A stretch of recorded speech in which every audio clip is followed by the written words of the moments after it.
Det tror jeg nok. Hun har brugt alle sine sparepenge til Airplay-studiet i Aarhus. Hun har indspillet i et vildt fedt studie. Bækkemann, kan du ikke synge noget for noget igen?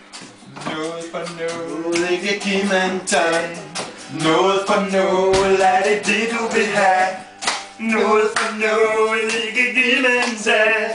Noget for noget, er det du vil have. Kom så, noget for noget, ikke give man tegn.